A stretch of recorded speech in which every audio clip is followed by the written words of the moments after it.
Sectores, factores y agentes de producción.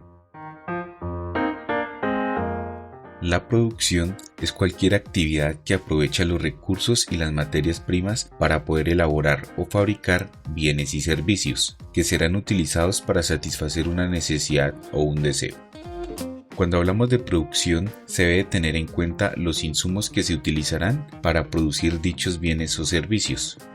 Estos insumos son los factores de producción y se pueden dividir en 4, que son el trabajo, la tierra, el capital y la capacidad empresarial. La tierra comprende los recursos naturales que pueden ser utilizados en el proceso productivo, por ejemplo, como la tierra cultivable, la tierra para edificaciones, los recursos minerales como el oro, la plata, el carbón, el agua, etc. El factor trabajo hace referencia al tiempo que dedican las personas para la producción, por ejemplo, como las horas de trabajo físico de un agricultor, las horas de estudio de un investigador y las horas de clase de un profesor. La capacidad empresarial se refiere al conjunto de conocimiento y técnicas que aplicadas en forma lógica y ordenada permiten dar soluciones y adaptarse al medio ambiente. Y por último, tenemos al factor capital, el cual comprende los bienes durables que son utilizados para fabricar dichos bienes y servicios, por ejemplo, como la maquinaria, los computadores, los equipos, etc. Sectores de producción. Los sectores productivos, o también conocidos como los sectores de la economía, se utilizan para establecer una clasificación de una actividad económica de una región, en función del tipo de proceso productivo que la caracteriza. Generalmente se clasifican en 3 sectores, que son el sector primario, el sector secundario y el sector terciario.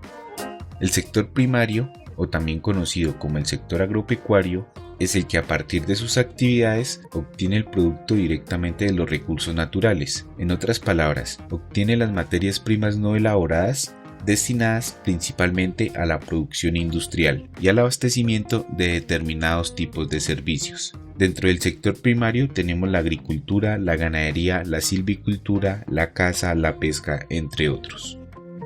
Sector secundario, o también conocido como el sector industrial, comprende las actividades económicas relacionadas con la extracción y transformación de materias primas en bienes o mercancías. Por ejemplo, la extracción de petróleo, las empresas de construcción, las empresas manufactureras, embotelladoras, envasadoras, etc. Y por último tenemos al sector terciario, o también conocido como el sector de los servicios, el cual incluye todas las demás actividades que no producen una mercancía como tal, pero se encarga de abastecer al mercado de bienes y servicios, por ejemplo, como los bancos, la educación, la cultura y los diferentes servicios que las personas necesitan. Agentes de producción. Bueno, siempre que hablamos de producción intervienen 3 tipos de agentes, los cuales son las familias, las empresas y el Estado. Las familias o las personas juegan un papel fundamental en la economía, ya que son consideradas como la unidad elemental de consumo y además son los propietarios de los recursos productivos. Por otra parte, las empresas son los agentes económicos destinados exclusivamente a la producción de bienes y servicios. Las empresas, para continuar su actividad, necesitan de las personas y de las familias. Y el Estado es el agente económico que tiene una participación más compleja. Por una parte, acude a las empresas de bienes y servicios como oferente y demandante, y por otra parte, es el mayor productor de bienes y servicios, ya que una parte de los ingresos del Estado se destinan para la construcción de infraestructura, como son las escuelas, las universidades, los hospitales, y para el pago de los funcionarios. Por esta razón, tiene el papel de oferente y demandante. Y por último, nos presentan un cuadro resumen con los modos de producción. En el comunismo primitivo no existían las clases sociales, ni existía la propiedad privada, por lo tanto los medios de producción eran sociales, es decir, del grupo o la tribu que los conformaba. En el esclavismo ya apareció la propiedad privada, los medios de producción eran del amo y el esclavo solo se sometía a ser obediente. Los esclavos no tenían derecho a ganar un sueldo, solo se les daba la comida y se comercializaban como una mercancía.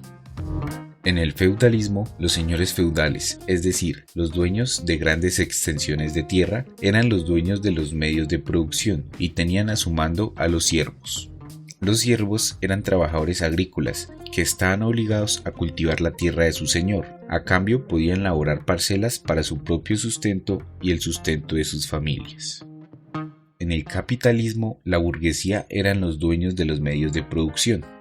La burguesía es esa clase social media alta que poseían cierto capital financiero y cultural. Y el proletariado es la clase social que carece de capital, no tiene control de los medios de producción y de distribución y se ve en la necesidad de arrendar su fuerza de trabajo a cambio de un salario. Y por último, en el socialismo, el control parte de la sociedad.